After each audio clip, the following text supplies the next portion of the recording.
সম্মানিত তৌহিদি জনতা, আজকে ফিলিস্তিনি মুসলমানরা খাদ্য পানীয়ের অভাবে নির্যাতিত হয়ে তারা দিনাবাদ করছে। আমরা বিশ্ব মানবতার যে ভাবপ্রবাহী জাতিসংঘ বলা হয়, আমরা তাকে বলি জাতীয় অজাতিসংঘ।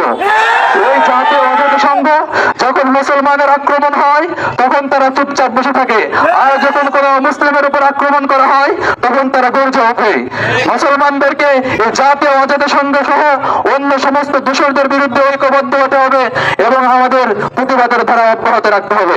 وقال رسول الله صلى الله عليه وسلم المسلمون كرجل واحد إن اشتكى عينه اشتكى كله وإن اشتكى رأسه اشتكى كله أو كما قال عليه الصلاة والسلام।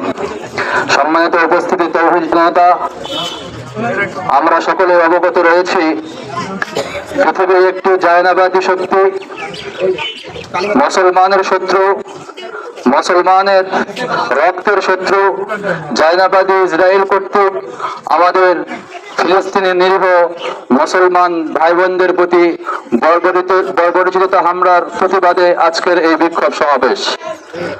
সম্মানিত তৌহিদি জনতা, আল্লাহ রাব্বুল আলামিন পবিত্র কালামুল্লাহ শরীফে ইরশাদ করেছেন, ইন্না হাযিহি উম্মাতুকুম উম্মাতান ওয়াহিদা, নিঃসন্দেহে সারা পৃথিবীর সমস্ত মুসলমান এক উম্মত, এক শরীর, এক মত, এক দেহ।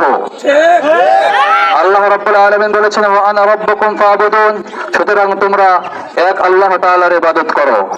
মুআজ্জাজ মুহতারাম রাসূল সাল্লাল্লাহু আলাইহি ওয়াসাল্লাম বলেছেন, আল মুসলিমুনা কারাজুলিন ওয়াহিদিন, সারা পৃথিবীর মুসলমানরা এক দেহের মতো। ইনিশতাকা আইনুহু ইশতাকা কুল্লুহু, যদি মুসলমানের একজনের চোখে আঘাত লাগে যেমন তার পুরো শরীর তা অনুভব করে, ঠিক তদ্রূপভাবে পৃথিবীর কোন দিগন্তের কোন মুসলমান আঘাত প্রাপ্ত হলে সারা পৃথিবীর মুসলমান তার ব্যথা অনুভব করে। রাসূল বলেছেন, ওয়া ইনিশতাকা রাসুহু ইশতাকা কুল্লুহু, যদি কারো মাথায় আঘাত লাগে সারা শরীর যেমন ব্যথা অনুভব করে, পৃথিবীর কোন দিগন্তে কোন মুসলমানের গায়ে কোন টোকা লাগলেও সারা পৃথিবীর মুসলমানরা তা অনুভব করে। আজকে ফিলিস্তিনের উপর বিবর্জিত হামলার যে প্রতিবাদ, সেই প্রতিবাদ হিসাবে আজকে আমরা এখানে একত্রিত হয়েছি। মুআজ্জাজ মুহতারাম, আমরা সকলেই জানি এই জায়নাবাদী শক্তি নিরীহ মুসলমানের উপর আক্রমণ করছে। তারা আমাদের মুসলমানের সরাসরি সমক শহরে তাদের সঙ্গে মোকাবিলা করতে ভয় পায়। তারা তাদের এয়ারফোর্স দিয়ে আমাদের উপর আক্রমণ করতে চায়। আমাদের বীর সৈনিকরা আবু হামজা সহ আবু উবাইদা সহ তাদের কাছে বারবার চ্যালেঞ্জ ছুড়েছে, তোমাদের যদি রক্তের সাহস থাকে, হিম্মত থাকে, তাহলে ফিলিস্তিনের গাজার স্থল হিসেবে আমাদের সঙ্গে তোমরা আমাদের মোকাবেলা করো। কিন্তু এই কাপুরুষরা বারবার তারা উপর থেকে আমাদের নিরীহ মুসলমানের উপর, মা বোনদের উপরে, নিরীহ শিশুদের উপর আক্রমণ করেছে। তারা বারবার তাদের কাপুরুষতা তারা প্রকাশ করেছে।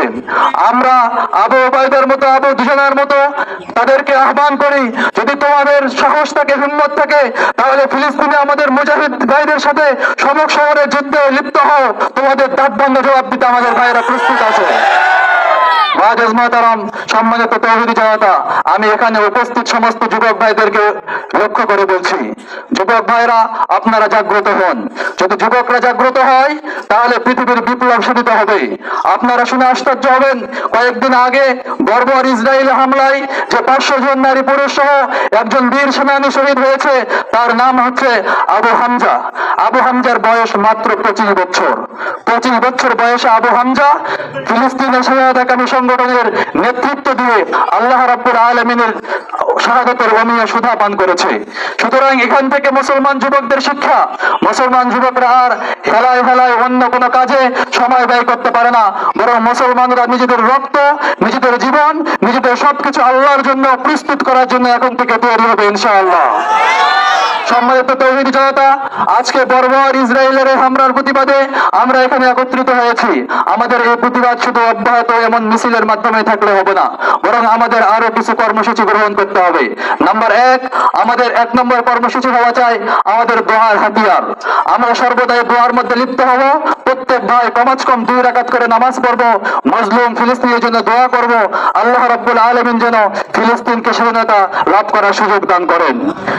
আমরা 2 নম্বর কর্মসূচি গ্রহণ করব, ইসরায়েল এবং ইসরায়েল দোসরদের যে সমস্ত পণ্য রয়েছে, এই সমস্ত পণ্য আমরা বয়কট করব এবং বাজার থেকে সমস্ত পণ্য বয়কট করার জন্য আমরা একে অপরকে সহযোগিতা করব এবং সিদ্ধান্ত গ্রহণ করে তাদের পণ্যগুলো আমরা চিহ্নিত করব। নাম্বার 3, আমরা আমাদের প্রতিবাদের মাধ্যমে আমরা যেমন আমাদের সাধ্য অনুযায়ী প্রতিবাদ অব্যাহত রাখবো, ঠিক তদ্রুপভাবে আমাদের সরকার মহোদয়ের মাধ্যমেও আমরা আমাদের এই প্রতিবাদের ধারা অব্যাহত রাখার চাপ প্রয়োগ করব। আল্লাহ আমাদের ফিলিস্তিনি মুক্তিকামী ভাই বোনদের সহায়তার উচ্চ মাকাম নসিব করুন।